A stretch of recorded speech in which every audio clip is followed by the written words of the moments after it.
All right, all right. Hello, everyone. This is Courtney Rollins with the Life and Transitions Experts podcast, host of the podcast, and the YouTube channel and the Facebook group. Feel free to check us out in any of those spaces. If you're new first time, or maybe you already know, Life and Transitions Experts podcast is committed to sharing professionals and helping people who are through some of their biggest transitions in life. And there's a heavy focus on real estate, the world of real estate investing, and folks who find themselves maybe in challenging situations where they may need to sell real estate and have some options there. And today I'm super excited. I love when I get to interview amazing people in the profession. And it's awesome because I get to interview Adam Schneider from one of the, or if not the number one home buying company in America. You all have seen HomeVestors, whether you probably know it or not, the We Buy Ugly Houses folks. And he is an amazing franchisee who's going to be able to share some of his awesome wisdom and his journey here with us. So let me let him jump in. How's it going, Adam? How's it going? Doing great, Courtney. Glad to be here. Yeah, that is awesome, man. So please, can you tell folks who may be not familiar with you, what is your connection with Home Investors, and how did your journey begin, and what's your role with Home Investors? Yeah, HomeVestors has started in Dallas about 1997 or something like that, and it's a national franchise system for home buying. And I joined in 2012 in Raleigh, North Carolina. And one of the things that's different about this franchise system than others is we encourage to have multiple franchisees in a market. So most franchises, like a hair salon or a massage center or something, you'll have a dedicated territory and you're the only one there. But here, we want a lot of people in the market because we share with our advertising spend. And then when leads come in, they're on a rotation basis, so we don't cannibalize leads. So we built a really big team here. And then I added a second franchise in Greenville, North Carolina, just last year. So I operate two franchises now. And before I was in the real estate business, I was in the fascinating car rental industry for 23 years. And when I was done with that and I wanted to get into real estate investing, I didn't have any background in it. My family wasn't involved in it. And so I looked for a system. And that's what I got when I went to HomeVestors. Oh, super cool. So a career transition, and you're saying that someone who has no real estate background, nothing in the family, can actually step in and be successful with that space. That Yeah. is pretty cool. What were you doing in the car rental space? Oh, I started off at the very lowest level and worked my way up through management and was a vice president with Enterprise Rent a Car in my last role with those guys. Oh, wow. And I know you said that the actual following a model seemed to be one of the things that attracted you to home investors. But why real estate? Can you say more about why real estate investing? Yeah. So when I was done with the corporate world and I wanted to do things that were more entrepreneurial, I started going through the list of things I didn't want to do. And I didn't want to do something that was going to be food related or was going to rely on a lot of part-time employees and have a high range of hours there. And I wanted something that was going to be able to develop into having opportunities for passive income. And so the real estate investing clicked those boxes because you can do it for as many hours or as few hours as you want. You can have a big team or a small team or no team. And you can buy rental properties or buy properties and then sell them with owner financing. So there's different ways that you can end up having a passive stream of income over time. Very awesome. And by passive, and how do you define a passive stream of income? We have some people or someone may be joining, they may be deeply familiar with real estate investing and just in general, but there may be some folks who are trying to figure out what this whole passive investing looks like. Can you share with us I'm what that so glad means you for you? brought that up because sometimes when we're in an industry, we get used to our vocabulary Oh, yeah. and not everybody knows what the terms mean. So when people are flipping houses, they think of that as being work because you buy a house, you flip it, and then you're on to the next one and you don't get any residual from that. When you buy a house and you keep it as a rental and the rent is coming in, that stream of income from the rent, that's considered passive income because theoretically you're not doing any work. Well, the reality is even though we call that passive income, sometimes we're doing work. And some people self-manage their properties and do a lot of work. And even if you have a property manager, there's still some work to do. And then the other part of the passive income would be if you buy a property and you sell it with owner financing. So now in that case, you're not responsible for the toilets and the taxes and everything that can go wrong. And then you're just acting like the bank, and interest payments are coming to you. And that's really the purest form of a passive income that you can get. You become the bank. I mean, I've been attracted to, yeah, to rentals, toilet, termites, tenants, and taxes can be some of the challenges there, but having still having the ability to increase your net worth with the purchase, the tax benefits, and like you said, that mailbox money. Even though a lot of us now are using apps where it's not necessarily coming to our mailbox, it's still nice to be able to get the funds. But seller financing, becoming the bank and being the note holder, that is amazing. How's that worked out for you so far as that side of investing? Yep, I'll answer that in a second. I do want to say when people want to be going back to the passive investor Oh yeah. rentals, I recommend that people know what their reason is for becoming a landlord, because that's going to Mm, determine what kind of property you want. So if you're looking for cash flow versus equity, you may end up with two different kinds of property that's a there. great point.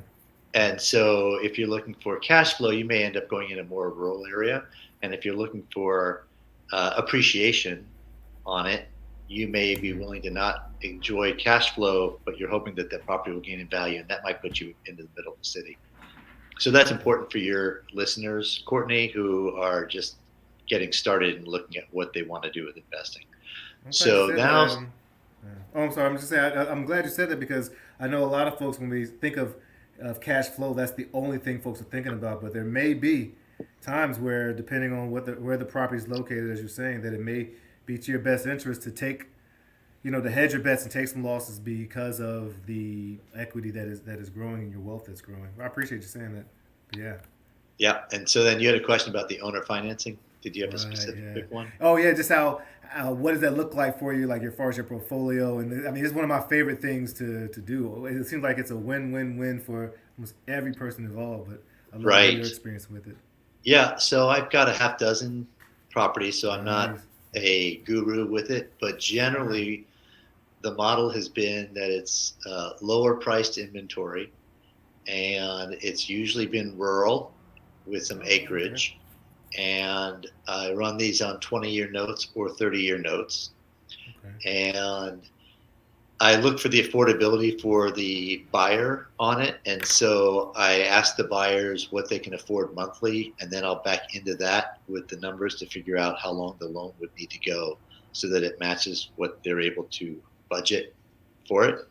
Right. And on the front end, if you're doing this, I use an RMLO, a residential mortgage loan originator, to vet the borrower. So the borrower would fill out all this paperwork, and that RMLO would confirm that this person's going to be able to handle the debt service that they're about to incur. We have a deposit, it might be 10% of the purchase price, and then we have monthly payments there. And I use a third party loan servicing company, Right. Great. and Great. they deal with all that paperwork. So I try to be pretty formalized with how it goes, because if you're going to grow it after a while, you just have to have some organization in place. And there are Dodd-Frank rules Yeah. that you need to know if you're going to be doing more than a certain number of these per year, and that's why I use the RMLO in part, is to make sure I'm in compliance with all those rules. That is great. I know there was a while where some people were being even predatory. There's by and large, I think people who are in real estate investing, and just people in general, are good folks. But there have been times where I've come across investors who sometimes set up seller financing and set up the end buyer in a position where they're not going to win, and they may even sometimes brag about it never even completing a seller finance deal where the end buyer is not able to purchase. So having an RMLO, a residential mortgage loan officer, and being Dodd-Frank compliant is awesome.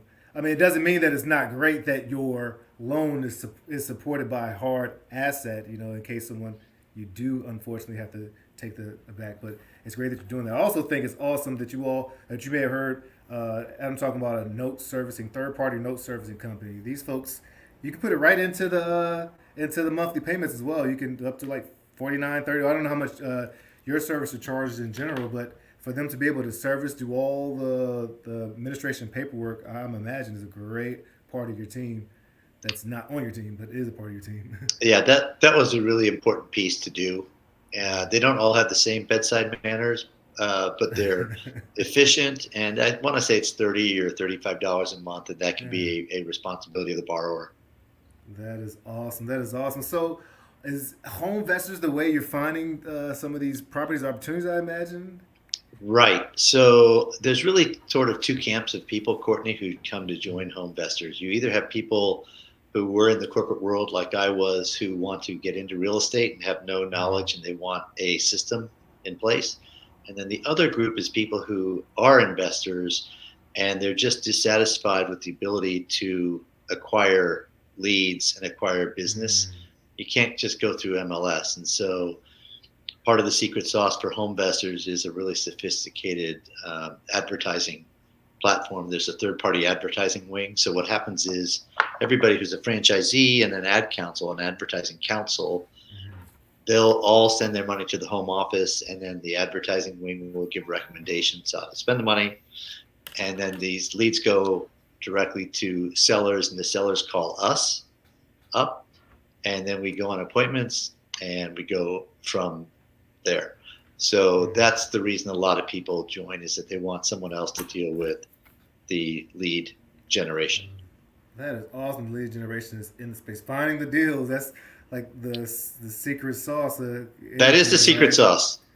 Well, what does it look like for a prospective investor to come to home investors? How do you vet them? How do they find out if they're able to apply? What are the I guess the criteria? Right. The first thing I would say is, if somebody's kicking it around, is recognize that this is something that you want to be doing and thinking of as a full-time Okay. employment, in my opinion. If you're a hobbyist and you just like to do the work on flipping a house and you wanted to buy one house or two houses a year, I Right. would not get involved in any kind of system or network like this. It's just too expensive. I would just pay whatever the fee is going to be to go through a wholesaler or find it through some other third party. But if you want to do volume and you want to look at this as a business, then you should do your due diligence, and you can apply and talk to a local franchisee, or development agent is a term. That's what I am, where that person helps you to onboard and with coaching. And if you've never been involved with a franchise, there's something called an FDD. That's a franchise disclosure. And so you're going to want to do your homework, talk to people who are in the market, talk to people who've done it, and just vet it out and hear the good and the bad and the ugly, and decide if it's for you or not. But it can be a pretty quick process if you want it to be. Gotcha. And what about the commitment? Is there a hey, if you're on board, you need to be on board for this type of many Yeah, years or hours? Or it's not free. So don't think it's imagine. free. So without getting too deep into all the costs, there's an entry cost, and then you really need to have the money to spend for advertising. That's your heavy that's your heavy spend, and so you want to make sure you're capitalized. And there's a lot of people who just aren't capitalized enough, and Right. it's really tough because you need a runway to get going and Right. to build your business. And I've seen some folks. That lead generation we just said is the challenging part, but cultivating and nurturing the leads is something that is also super important. What does the support look like for home investors there? Right. So whether you're with HomeVestors or any system, Right. really, any network, any group, you're going to want to have a really good lead generation system, and then you need a really good CRM, Mm-hmm. customer management system, in place. And so part of what you pay for when you join a HomeVestor system is the CRM system and help with cold drip campaigns and follow up systems and strategies and all of that. Because most of the time, you don't buy a house on the very first appointment that you go on at someone's house. Absolutely. Most of the time, it takes a while for things to percolate and for the timing to be right. Right. I think that's what separates a lot of the folks from the competitors, the folks who can have a strong system for nurturing, cultivating, and follow up these leads. Now, are most of the leads is dispo handled by home investors, or do you all have an option of how you want to dispo, whether you want to flip or hold on to them, or even assign or turn them into notes? It sounds like you're able to turn some into notes. So what is there any policy, or what does that look like as far as dispo for the properties you're getting in? Yep, the disposition's a great question. So in a franchise system, every franchisee, their company is independently owned and operated. Oh, So wow. different, Okay. yeah. So different people are going to have different strategies for it. Okay. All right. The recommendation that we have when people first start is that they don't get involved in a really big rehab, because what ends up happening is that person's working just on the one house and they're not building their pipeline. And the better strategy is to be working on your business, building your pipeline, and getting in and out of your first properties fairly quickly so you get cash coming back in, Right. and then you can grow it. So we recommend that people, well, most of the stuff that I have is I'll buy it, and if I don't want to rehab it, I'll just take title to it, clean it out, and then put it on MLS. When I first started, I would do a lot of assignment. And so for people who don't know what that is, that means that you're going under contract with the seller and you're not selling the house, but you're selling your contract, or you're assigning your contract to the end buyer. And the reason that I've stopped doing that is it's relying on the end buyer to actually be able to get funds and come to the table and close. And I don't want to leave the seller hanging at the 11th hour. So I'm always prepared to take title. And I've just decided to just take title, clean it out, and then put it on MLS. So that's one disposition strategy. Sometimes I will do the renovations. I'm frankly not great at rehabbing. I don't really enjoy it, and I get aggravated by it. So I don't do that as a huge portion of all of my disposition. I have built a portfolio of rentals and short-term rentals and mid-term rentals, and now I'm just tipping my toes, like we've talked about, into the selling with owner financing. Well, that's pretty powerful, Adam. And you have this machine, and you get to leverage the brand name and the ad spend of HomeVestors, and then you get to come in and have different strategies at your own disposal. I think that's a pretty powerful model for folks who have the funds to invest long term. What's something that makes you smile or surprised you from that transition, years ago, to being having two franchises and working in real estate? Well, we advertise that we're going to help people who are in ugly situations. Mm-hmm. So we end up talking with a lot of people who are just in really tough, ugly situations. And some of them are crazy. So I bought houses from two people, Courtney, who didn't know that they were still married. Wow. So I feel people should know what their marital status is. That should seem like a basic level. And let's see, those are two ones that made me smile. But every once in a while, someone will just say something funny. So one of my earliest ones, I went to the seller's house and I asked the seller why she was willing to sell to us instead at a discount, Right. instead of selling on the market. And she said, Adam, I'm living with my boyfriend. He's younger than I am, and I want to break off this relationship, but I don't want him to know I'm selling the house until it's under contract. Oh. And she says, the younger men are so immature. I don't want to be around them anymore. And so, Courtney, how old do you think this lady was? Oh man, I couldn't even imagine it. I don't even know what's her age. She was 80 years old, and her boyfriend was 75. Perspective. And she Oh said man. she said she didn't like being with the younger boyfriends anymore. Oh man. So that Hey, one, a problem solver right there, man. Yeah. Hey, yeah. So that one I, made me smile. I was going back to your point too that I thought was pretty cool, especially like the situation right here. You're helping solve people's problems, and it seems like every person, well, they say success leaves clues, and every successful investor, whether they're have discussed making sure that you solve problems. One of the cool things that I heard you say is you're talking about wholesaling. Some people say you take the title, clean it up a little bit, and perhaps you list it or you have some source, but you have the title. And that gives you the opportunity to go with confidence to a seller who has a problem and be able to say, "Hey, we're going to be able to resolve this issue for you." That is so powerful right there. What other characteristics do you think a someone who's going to be successful using this model needs, or just really successful in general as a real estate investor? First thing I would say is you have to have a history of being able to overcome obstacles, have Mm. some grit, Mm-hmm. because you have to kiss a lot of frogs to find a princess in this business. You are going to a lot of houses, and most deals are not going to work out because there's an equity issue or there's not enough motivation from the person for them to be willing Mm. to take a discounted offer. So grit's a key one. Great. Listening skills is a key one Mm-hmm. because, like you said, we're here to problem solve, and oftentimes the way it works is we're doing terms and conditions that are things that a retail buyer wouldn't do. Mm-hmm. Either a letting someone stay in the house for a little bit after they close, or being willing to wait 6 months until they're ready to sell, or dealing with a house that needs so much work.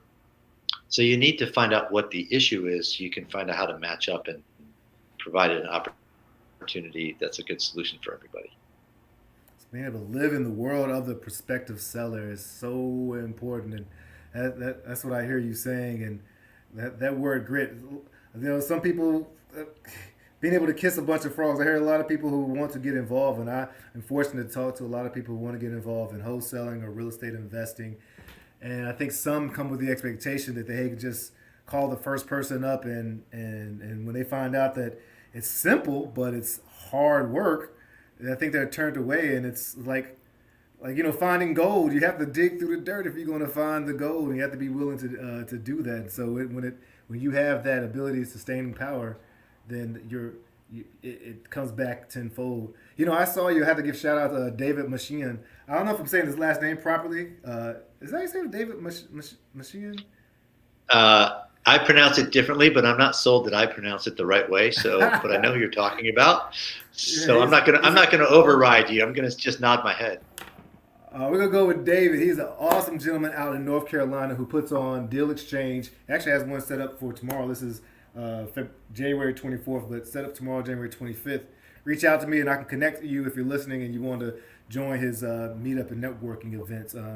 He does the networking events so that people like me and Adam and contractors, lenders, developers can get together and really talk and do business and work, because like so many things in life, it's a team sport. Is that something that you do normally? Go to networking events? How do you stay fresh and connected with people in this field of real estate investing? Yep. So there's three chapters for me for this. One is pre-COVID, one's during COVID, and one's after COVID. So That sounds really pre-COVID, I good. was really active in going to networking events. And what I tell people when you go to a networking event is you want to have a goal for what you're Have trying a to goal, right? accomplish, and you want to have your elevator speech. That's what you are all about. And you want to look for specific people who are a target for that, a match for you, not just talking with everybody. Because if you're talking with everybody but not with a targeted plan, you're going to find that you're wasting time, and then you're going to stop going. If, on the other hand, you have a targeted plan specifically saying what you're looking for and how you can help, then you're going to gravitate to people who are going to be connections, just like you and I became a connection so Mm-hmm. quickly off of that. And that's helpful. So that was that. Then when That's COVID, great it point. all got turned upside down, and it was all virtual. And it was a good and a bad, because more people were willing to go on these Zoom calls. So you're having more people doing it, but they were only sort of half paying attention Right. when they were on them. It just has a different feel. And then post COVID, I'm just getting back into it, and I think that's how everyone's feeling. But in our local market, I recommend to people to go to this thing that David has, Bigger Pockets. I recommend people go. They have a once a month meeting, and Bigger Pockets is a national thing. You can go to biggerpockets.com and sign up for their subscription. Mm-hmm. But we have a great local leader here in Raleigh. And then most parts of the country have a RIA, a Real Estate Investor Association meeting. And so if you just go to these meetings, you'll start to find the right matches, but just make sure you have a purpose for why you're going to the meeting. Absolutely, mission and a purpose. That is, yeah. Coming back with 10 to 20 business cards, even though many people don't have business cards anymore, it's not going to be as effective as going in with a purpose. And I think, I mean, a lot of people. Well, there's a lot of different personalities that are in real estate investing, but I think having a mission and purpose going in helps folks who maybe aren't as extroverted. You know what you're looking for, and you know what you're hopefully bringing to the table. So that's an awesome tip and awesome tool. And I didn't know that Bigger Pockets was local. I had to get that information from you and put it in the seller notes and show notes and check it out myself. So I appreciate that. Yeah. And, Ryan Cassidy is the guy who hosts it, and it's on Glenwood Avenue. Usually, it's once a it's month. right up the street from me. Right up the street. Yeah. So remind me after the show, and I'll send you the details. Oh, please do, please do. So if there was someone who feels like they have some funds and they're ready for a model, or I feel like they're just in the stage where they want to attempt to be a franchisee or work with you, how would they get in touch with you? What's the best way for them to connect with you? Great question. Thanks for asking. So my first name Adam, my last name Schneider, SCHNEIDER, at HomeVestors.com, or they can look me up on LinkedIn, and those are probably the two fastest ways to do it. So it's Adam Schneider, right? Yes, Adam.Schneider at HomeVestors.com. And I'll this is live right now, but I'll also maybe we'll show it.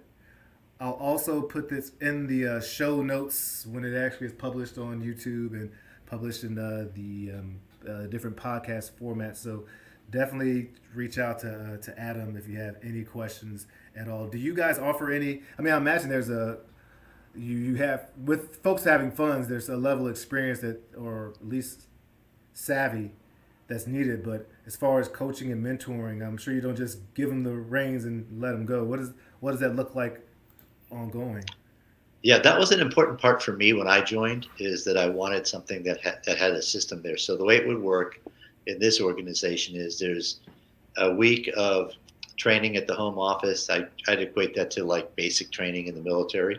Okay. And then after that, there would be a development agent assigned to you. So that's your coach on the ground. And once a month, there's advertising council meetings here with other franchisees who are usually really supportive. And a couple of times a year, there'll be a convention that's held.